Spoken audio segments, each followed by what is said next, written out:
बिस्मिल्लाहिर्रहमानिर्रहीम। Students, I hope कि आप सब खैरियत से होंगे और माशाल्लाह बहुत खुश होंगे। इसी तरह खुश रहे और मुस्कुराते रहे। डियर स्टूडेंट्स, हम class 12 chapter number 17 physics of solids start करने जा रहे हैं और आज की इस वीडियो में हम इस चैप्टर का फर्स्ट टॉपिक डिस्कस करेंगे, क्लासिफिकेशन ऑफ सॉलिड्स, जिसके अंदर हम कुछ बेसिक्स डेफिनेशंस को अंडरस्टैंड करेंगे। स्टार्ट करते हैं जी सॉलिड से। डियर स्टूडेंट्स, हम जानते हैं कि मैटर की एक स्टेट है सॉलिड, जिस तरह लिक्विड और गैसेस मैटर की स्टेट थी और फोर्थ स्टेट क्या थी, प्लाज्मा। तो आप ये पहले पढ़ के आ रहे हैं। लिक्विड के केस में हमने देखा था कि मॉलिक्यूल्स आइंस जो हैं वो फ्रीली मूव कर सकते हैं। इसी तरह गैसेस के केस में लिक्विड के कंपैरेटिवली और ज़्यादा फ्रीली मूव कर सकते हैं।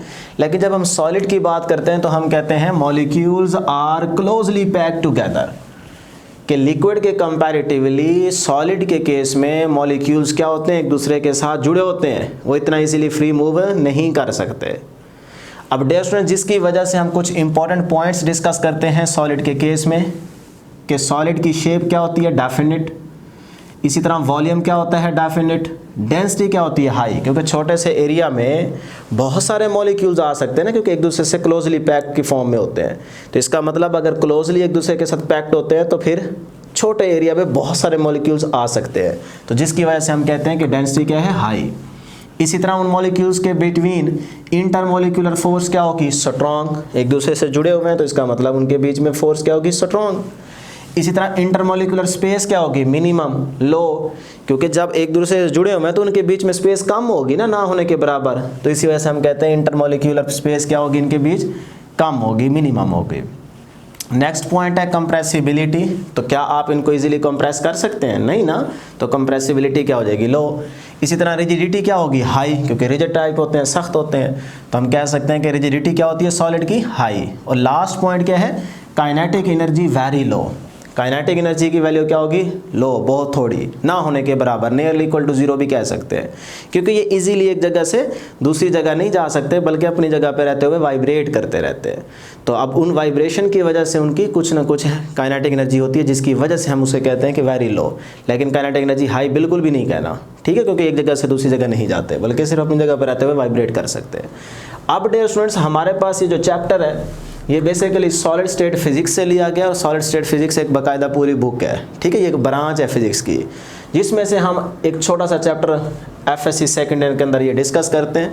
तो इसीलिए हम पहले देख लेते हैं कि सॉलिड स्टेट फिजिक्स क्या होती है। तो फिजिक्स की एक ब्रांच ही है जिसके अंदर हम स्टडी करते हैं बेसिकली सॉलिड की मैकेनिकल, इलेक्ट्रिकल, मैग्नेटिक प्रॉपर्टीज़ और स्ट्रक्चर को स्टडी करते हैं।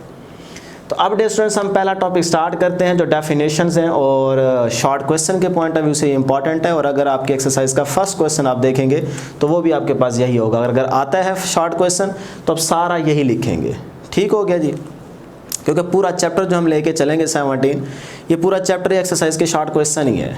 लास्ट क्वेश्चन एंड होगा, इधर से चैप्टर भी एंड हो जाएगा। तो क्लासिफिकेशन ऑफ सॉलिड्स में हम यहाँ पे 3 कैटेगरीज डिस्कस करेंगे, जिसमें हमारे पास नंबर 1 क्रिस्टलाइन सॉलिड, जिसको ट्रू सॉलिड का नाम देते हैं, और सेकंड नंबर पे आपके पास नॉन क्रिस्टलाइन, जिसको एमॉर्फस का नाम दे सकते हैं, या फिर सुपर कूल्ड लिक्विड भी कहते हैं, इसका तीसरा नाम है। इसी तरह लास्ट में हम एक और डिस्कस करेंगे पॉलीमेरिक सॉलिड्स, या जिसका दूसरा नाम क्या है जी, इंटरमीडिएट। और इंटरमीडिएट को बेसिकली आप यहाँ पे पार्शली सॉलिड का भी समटाइम्स नाम देते हैं। तो डियर स्टूडेंट्स, स्टार्ट करते हैं क्रिस्टलाइन सॉलिड से। डेफिनेशन देखिएगा, कहते हैं the solids in which atoms, molecules and ions are arranged in a regular and repeating pattern. कि अगर आपके पास एक सॉलिड जिसके अंदर एटम्स, मॉलिक्यूल्स, आयंस की अरेंजमेंट जो है वो एक रेगुलर पैटर्न में की गई है, और वही रेगुलर पैटर्न बार बार क्या हो रहा है, रिपीट हो रहा है, तो ऐसी सॉलिड को हम क्या नाम देते हैं, क्रिस्टलाइन सॉलिड का नाम देते हैं। क्लियर हो गया। अगर आप इसकी डायग्राम में देखना चाहें तो ये हमारे पास मॉलिक्यूल्स हैं, जिनकी आप अरेंजमेंट देख सकते हैं कि एक रेगुलर पैटर्न में की गई है। सारों को आप देखें, ये इसके साथ जुड़ा हुआ, ये इसके साथ जुड़ा हुआ, ये इसके साथ जुड़ा हुआ, ये इसके साथ जुड़ा हुआ, ये इसके साथ जुड़ा हुआ, एक रेगुलर पैटर्न में इनकी तरतीब है, एक रेगुलर पैटर्न के साथ ये एक दूसरे से जुड़े हुए हैं। तो इसे हम क्या नाम देते हैं, क्रिस्टलाइन सॉलिड का नाम देते हैं। यही डायग्राम आप यहाँ पे देखना चाहें तो आपको पैटर्न और अच्छा दिखेगा। तो ये देख सकते हैं मॉलिक्यूल्स की अरेंजमेंट एक रेगुलर पैटर्न में की गई है, तो इसे क्रिस्टलाइन सॉलिड का नाम देते हैं। अब डियर स्टूडेंट, ये एक दूसरे को छोड़ क्यों नहीं पा रहे, अपना पैटर्न ख़राब क्यों नहीं कर पा रहे, क्योंकि इन मॉलिक्यूल्स के बीच जो इंटरमोलिकुलर फोर्स कह सकते हैं, अट्रैक्टिव फोर्स कह सकते हैं, उन्हें आपकी बुक नाम देती है कोहेसिव फोर्सेस का। वो बहुत स्ट्रॉन्ग अट्रैक्टिव फोर्सेस होती हैं जिन्होंने इन सारे मॉलिक्यूल्स को जोड़ के रखा हुआ है। तो यहाँ पे कौन सी फोर्स एग्जिस्ट कर रही है? कोहेसिव फोर्सेस, इसको आपने याद रखना है। अब डियर स्टूडेंट्स इसमें एग्जांपल्स क्या हो सकती है? मेटल के केस में आयरन, कॉपर, जिंक, ये आपके पास क्रिस्टलाइन सॉलिड में अप्लाई हो सकती हैं। और इसी तरह आयनिक कंपाउंड्स की अगर हम बात करें तो उसमें सोडियम क्लोराइड की एग्जांपल है जिसमें आपको क्रिस्टलाइन सॉलिड का स्ट्रक्चर दिखने को मिलता है। और अगर सिरेमिक्स की बात करें तो उसमें आपके पास एग्जाम्पल क्या है? जिरकोनिया, जिससे आप बर्तन वगैरह भी बनाते हैं, उसके अंदर भी आपको क्रिस्टलाइन सॉलिड का स्ट्रक्चर देखने को मिलता है। या फिर आपने समटाइम सुना होगा फलां बंदे ने ना सोने का दांत लगवाया हुआ है, सुनिए ना ये बात, तो वो उसके ऊपर जो पॉलिश की जाती है या कह लें कि वो सोना तो नहीं चढ़ाया होता, तो वो भी हमारे पास किसकी एग्जांपल है? जिरकोनिया की है। तो उसके ऊपर भी वो जिरकोनिया लगाया जाता है ताकि वो चमके। तो समटाइम्स ना चमक को याद रखते हुए बच्चे ये समझते हैं कि जो चीज़ चमकती होगी ना वो आपके पास क्रिस्टलाइन सॉलिड ही होती है, कि एक सख्त भी हो और दूसरा चमके भी सही। तो डियर स्टूडेंट्स याद रखिएगा, हर चमकती हुई चीज़ के जो आप स्ट्रक्चर को स्टडी करेंगे वो ज़रूरी नहीं है कि क्रिस्टलाइन सॉलिड ही निकले, हो सकता है वो ना निकले। तो आपने जो इसके अंदर बात याद रखनी है वो ये है कि जब आप उस चमकती हुई या ना चमकती हुई सॉलिड या क्रिस्टल के अंदर के इंटरनल स्ट्रक्चर को स्टडी करते हैं ना, तो उस इंटरनल स्ट्रक्चर में एक रेगुलर पैटर्न होना चाहिए मॉलिक्यूल्स के बिटवीन। अगर मॉलिक्यूल्स की अरेंजमेंट एक रेगुलर पैटर्न में की गई है, फिर आपके पास वो जो स्ट्रक्चर होगा या वो क्रिस्टल होगा वो आपके पास क्रिस्टलाइन सॉलिड कहलाएगा। अदरवाइज़ अगर उसके इंटरनल स्ट्रक्चर की आपने स्टडी की और वो रेगुलर पैटर्न में उनके मॉलिक्यूल्स की अरेंजमेंट नहीं की गई तो वो बेशक चमक रही है लेकिन वो क्रिस्टलाइन सॉलिड नहीं होगी। अब सेकंड क्वेश्चन यहाँ पे आता है कि भाई ये जो एक सॉलिड का या किसी भी मटेरियल का हमने इंटरनल स्ट्रक्चर को अगर स्टडी करना हो तो कैसे करें? हम कैसे देखेंगे कि भाई इसका इंटरनल स्ट्रक्चर में जो मॉलिक्यूल्स की अरेंजमेंट की गई है वो एक रेगुलर पैटर्न में की गई है? तो इसमें आपने एक पॉइंट याद रखना है कि आपकी बुक यूज़ करती है कि हम इसमें एक्सरे टेक्निक का यूज़ करते हैं।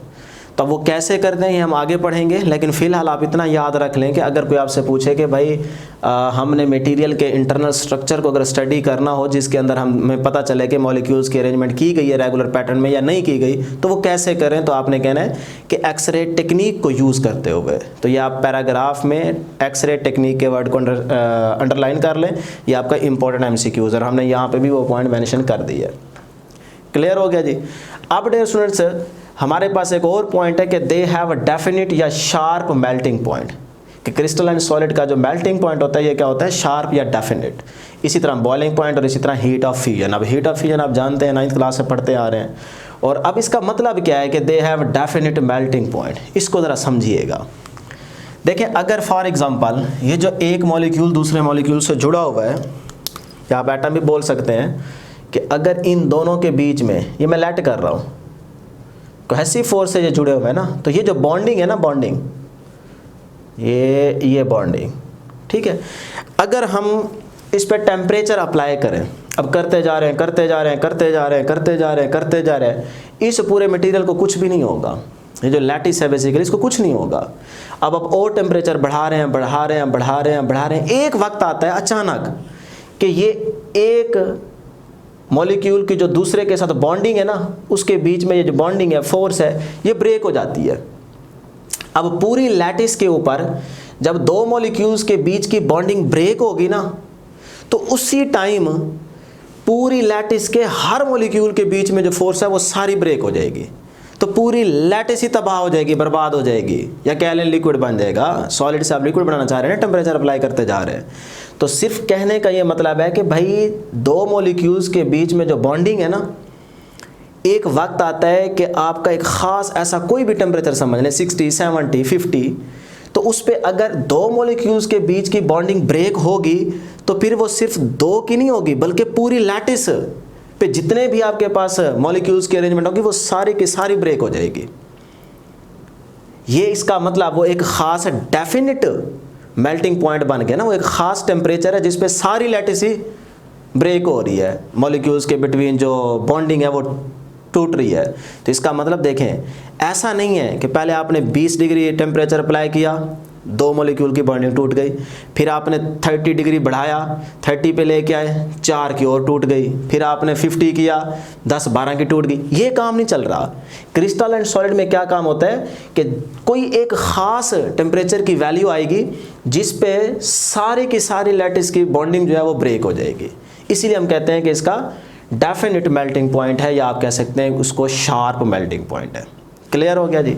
अच्छा, इसको आसान भाषा में यूँ समझ सकते हैं, इसी एग्जांपल को आप यूँ भी समझ सकते हैं कि आपने अक्सर घर में देखा होगा जब आप दूध गर्म कर रहे होते हैं, अब दूध गर्म हो रहा है, आप देख रहे हैं हाँ हो रहा है, आपको कोई पता नहीं लग रहा, टेम्परेचर नीचे से आपने अप्लाई किया हुआ है, बढ़ता रहा यार, बढ़ता जा रहा है। अब आप देख रहे हैं अभी आपको ऐसे लग रहा है कि यार अभी तो इसको गर्म होने में टाइम लगेगा।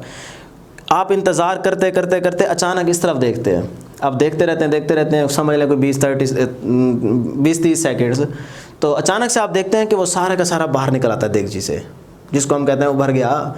तो वो जब बाहर निकलेगा अचानक से, तो अब देखें इसका मतलब वो कोई टेम्परेचर की ख़ास वैल्यू आई थी ना, जिसकी वजह से वो सारे का सारा ही बाहर निकल आया। तो यही सेंस आप रखते हुए यही कॉन्सेप्ट यहाँ पे यूज़ करें कि आप टेम्परेचर अप्लाई कर रहे हैं, एक ख़ास टेम्परेचर की वो वैल्यू आएगी जिस पे सिर्फ 2 मॉलिक्यूल्स के बीच की बॉन्डिंग नहीं ब्रेक करेगी, बल्कि सारी लैटिस ही बर्बाद हो जाएगी, ब्रेक कर जाएगी। ठीक है, तो ये एक डेफिनेट मेल्टिंग पॉइंट का मतलब है। अब डियर स्टूडेंट्स, नेक्स्ट हमारे पास पॉइंट है, they have long range order. इनका शॉर्ट रेंज ऑर्डर नहीं होता, लॉन्ग रेंज ऑर्डर होता है कि जिस रेगुलर पैटर्न को ये फॉलो करते हैं, वो ये नहीं है कि यहाँ तक ये 4-5 ने रेगुलर पैटर्न इख्तियार किया, आगे फिर 3-4 ख़राब हो गए, फिर आगे 4-5 और रेगुलर पैटर्न अरेंज कर रहे हैं, इस तरह से नहीं चल रहा।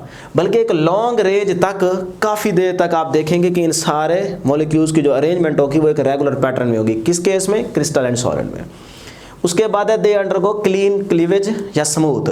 अगर आप क्रिस्टल एंड सॉलिड को ब्रेक करते हैं, कट करते हैं, किसी भी साइड से उसको कट करेंगे, फिर आप देखेंगे तो वो सरफेस भी स्मूथ होगी, बिल्कुल साफ़ होगी, चमकती हुई नज़र आएगी। ये नहीं हो सकता कि कहीं से आप इसको कट करें, तोड़ें, और उसके बाद जो है ना इसकी शेप ही आपको अच्छी ना लगे, या कह लें कि उसको खुरदरी टाइप हो जाए, इस तरह नहीं होगा। बिल्कुल प्लेन स्मूथ होगी और चमकदार होगी, चाहे आप इसके जितने मर्जी टुकड़े करते हैं। उसके बाद है जी मोशन ऑफ एटम्स। तो इस केस में याद रखिएगा, क्या इन एटम्स या मॉलिक्यूल्स या जिनको हम आइंस का भी नाम दे रहे हैं, तो क्या इनकी मोशन होती है क्रिस्टल एंड सॉलिड में? तो आप कहेंगे मोशन से मुराद एक जगह से दूसरी जगह नहीं जाते ये, बल्कि अपनी स्टेट पे रहते हुए ये वाइब्रेट कर सकते हैं। तो इसीलिए मोशन ऑफ एटम्स अगर क्रिस्टल एंड सॉलिड में पूछे तो आपने कहना है कि भाई ये वाइब्रेट करते हैं, लेकिन एक जगह छोड़ के दूसरी जगह नहीं जाते। ठीक है, क्योंकि इनके बीच में इंटरमॉलिक्यूलर स्पेस जो है वो बहुत कम है, और ये एक दूसरे के साथ बहुत स्ट्रांग फोर्स के साथ जुड़े हुए हैं, और रेगुलर अरेंजमेंट है, जिसकी वजह से अपनी जगह पे रहते हुए ये वाइब्रेट तो कर सकते हैं, क्योंकि आप टेम्परेचर बढ़ाएंगे इनकी वाइब्रेशन बढ़ती जाएगी, लेकिन ये एक जगह छोड़ के दूसरी जगह नहीं जा सकते।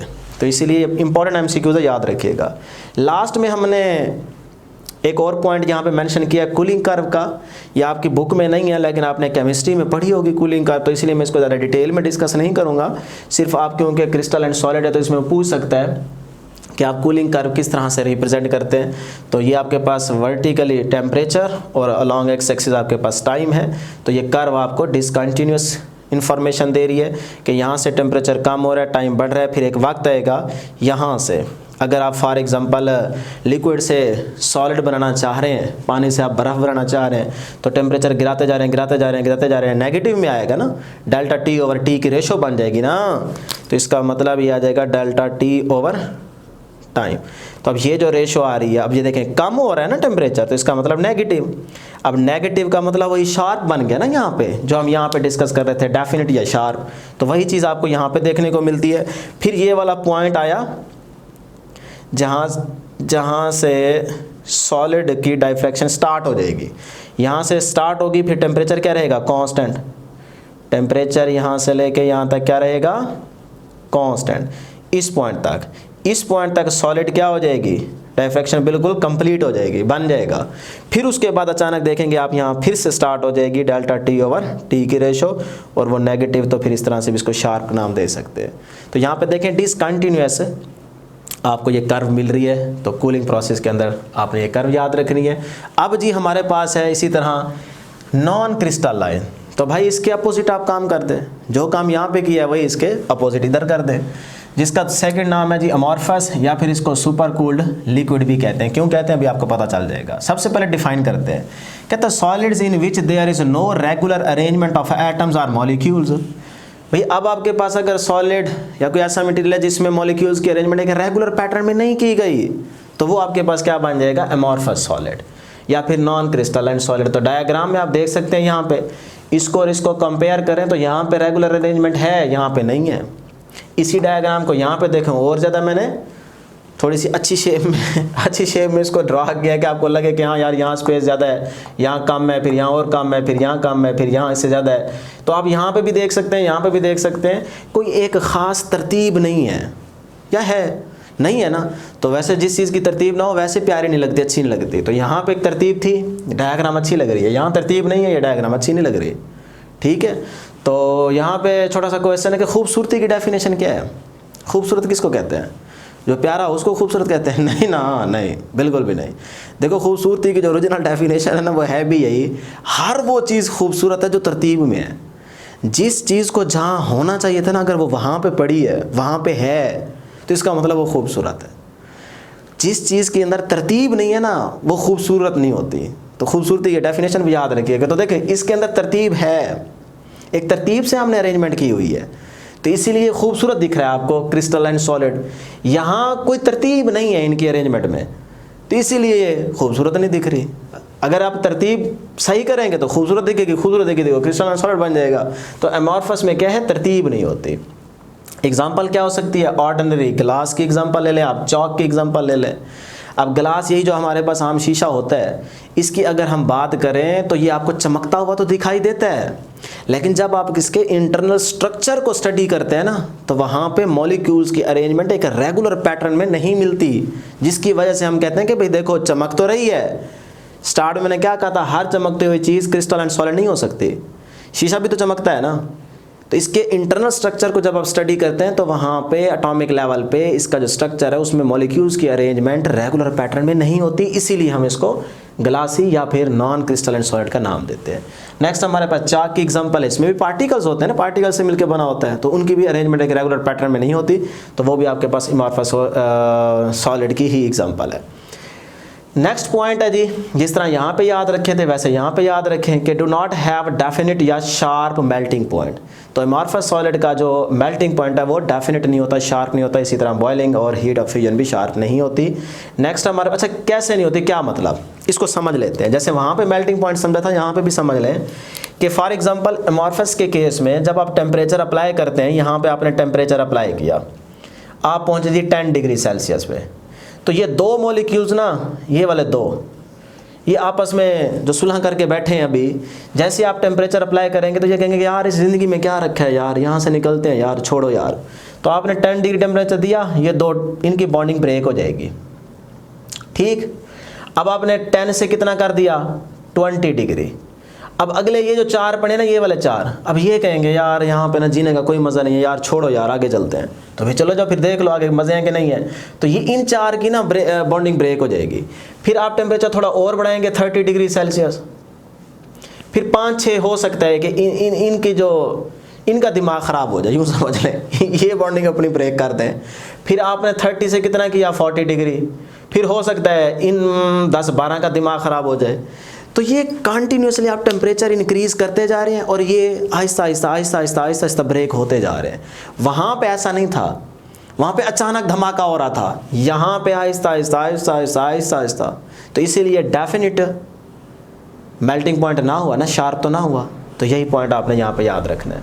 उसके बाद है जी, amorphous solids are more like liquids with the disorder structure frozen it. अब इसका मतलब क्या है कि देखें, जो हमने यहाँ पे सुपर कोल्ड लिक्विड का नाम दिया है अमॉर्फस को, वो इसीलिए दिया, और यही लाइन आपकी बुक में लिखी हुई है, मैंने यहाँ पे लिखी है। इसका मतलब क्या है कि अगर आप अमॉर्फस में देखें तो मॉलिक्यूल्स की रेगुलर अरेंजमेंट नहीं है ना, बिखरे हुए हैं एक दूसरे से।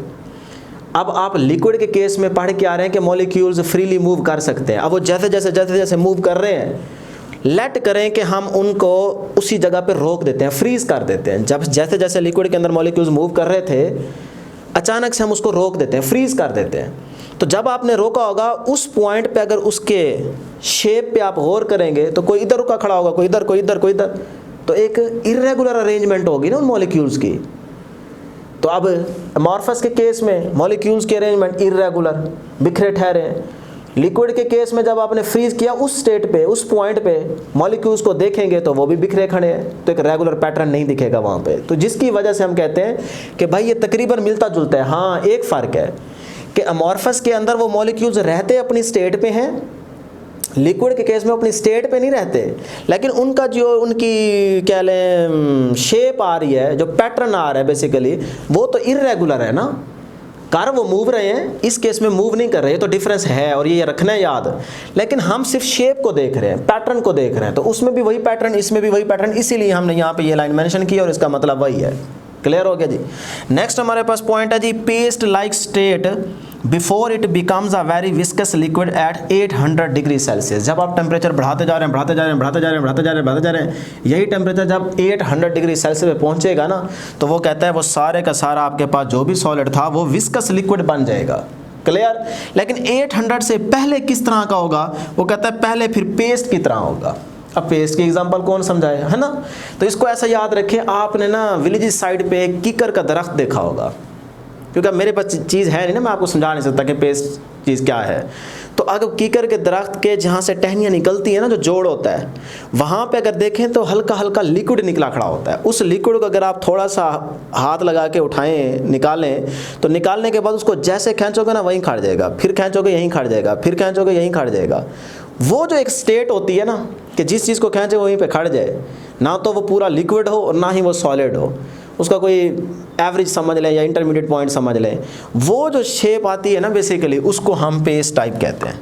ठीक हो गया। 800 पे जाके या 800 के नियर जब आप पहुंचते हैं तो वो आपका जो सॉलिड होता है वो पूरा विस्कस लिक्विड बन जाता है। लास्ट इसमें जो हमारे पास पॉइंट है वो है कूलिंग कर।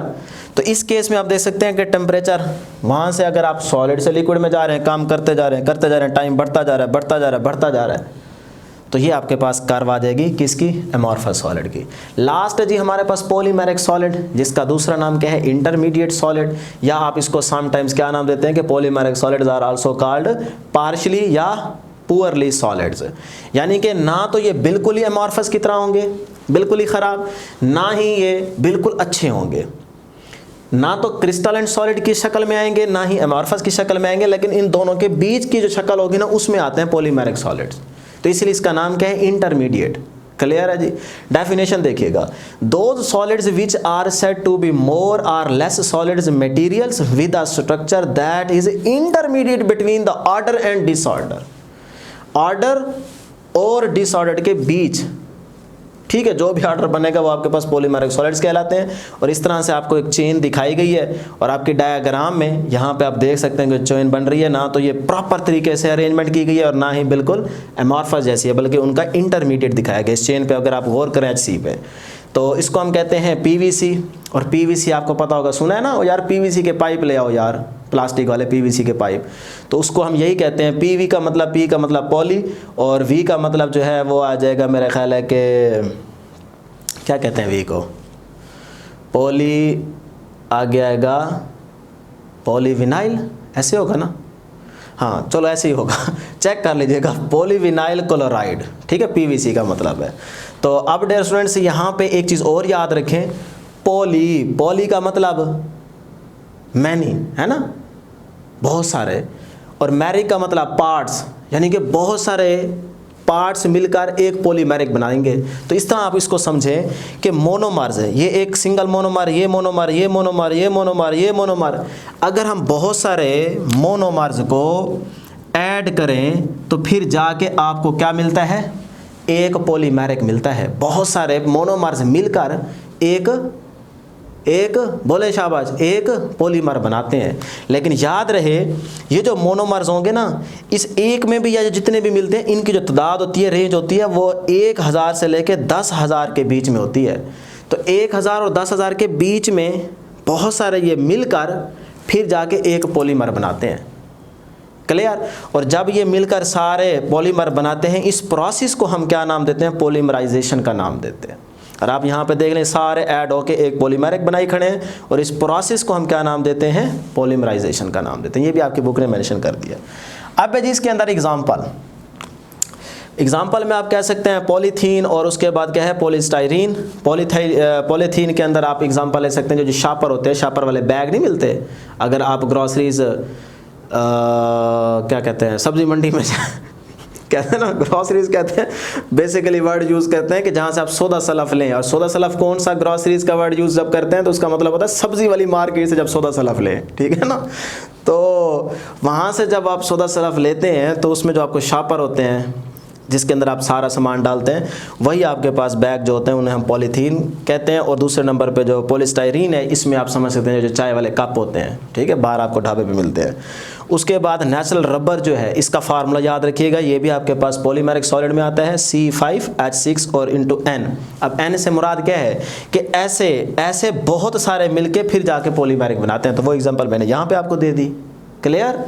उसके बाद जी सेकेंड पॉइंट आपके पास कि they have do not sharp melting point. इसमें भी आपके पास मेल्टिंग पॉइंट शार्प नहीं होगा, डेफिनेट नहीं होगा। और उसके बाद है जी स्पेसिफिक ग्रेविटी इस केस में या पॉलीमेरिक सॉलिड्स में लो होती है।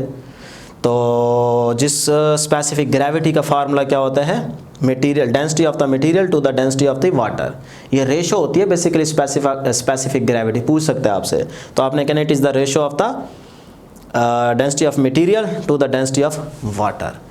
अब डियर स्टूडेंट्स यहाँ पे ना आखिरी लाइन में इंपॉर्टेंट है, उसको गौर से सुनिएगा। Good strength to weight ratio, यानी कि इन पॉलीमेरिक सॉलिड्स की स्ट्रेंथ अच्छी होती है, strength to the weight ratio good होती है। क्या मतलब कि देखें, अगर आप उसी शापर की बात करें तो एक शापर कितना हल्का होता है, उसका वेट ना होने के बराबर होता है, बहुत हल्का होता है ना शापर।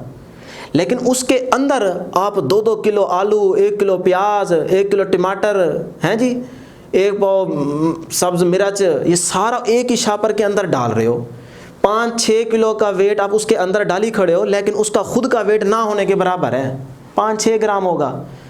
अब देखा यहाँ पे गुड स्ट्रेंथ, यानी कि उसकी स्ट्रेंथ बहुत अच्छी है, क्योंकि उसके अंदर 6 किलो आप वजन डाली खड़े हो, वेट बहुत ज़्यादा डाली खड़े, लेकिन उसका खुद का वेट इतना नहीं है। तो यहाँ से स्ट्रेंथ वेट की रेशो का मतलब क्या बन गया कि इस पॉलीमेरिक सॉलिड की स्ट्रेंथ बहुत अच्छी है, हाई है, ज़्यादा है।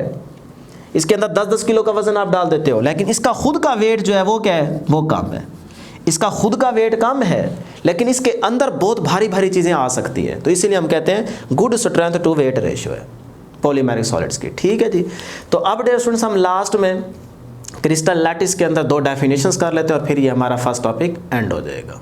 अब डियर स्टूडेंट्स हमारे पास लास्ट हेडिंग है क्रिस्टल लैटिस की, जिसके अंदर आप ये 2 डेफिनेशंस तैयार करेंगे। A crystal and solid consist of 3 dimensional. 3 dimensional का मतलब आप क्यूब समझ ले, pattern that repeat itself over and over again. और यही हमारे पास जो स्मॉलेस्ट 3 डायमेंशनल स्ट्रक्चर है ये कहलाता है यूनिट सेल। और फिर हमने कहा the whole structure obtained by the repetition of the unit cell.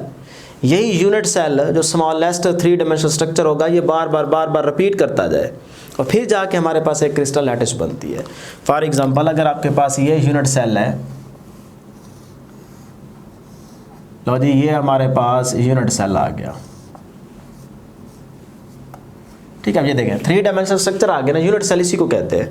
अब इसी तरह के मजीद इसके साथ और जोड़ते जाए फिर क्या बन जाएगा, क्रिस्टल लैटिस बन जाएगी। और वही आपकी बुक ने यहाँ पे NaCl का क्रिस्टल लैटिस दिखाया है, तो आप यहाँ पे क्लियरली देख सकते हैं। आपने केमिस्ट्री में इसको डिटेल में पढ़ा होगा, ठीक है। तो ये आपके पास सोडियम के आयंस और बाकी ये छोटे डॉट्स नज़र आ रहे हैं, आपके पास क्लोरीन के आयंस हैं।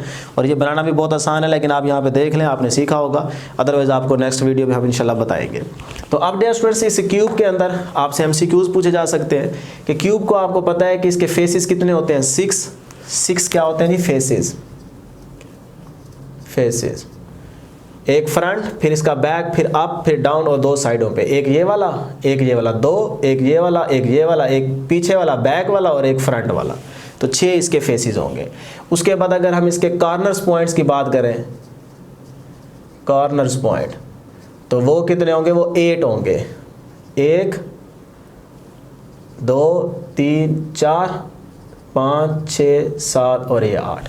उसके बाद अगर हम एजिस की बात करें तो एजिस क्या होते हैं क्यूब के, कितने होते हैं जी 12। अब 12 कैसे होंगे देख लें ज़रा, एक ये वाला, एक ये वाला, 2 3 4 5 6 7 8 9 10 11 और ये 12।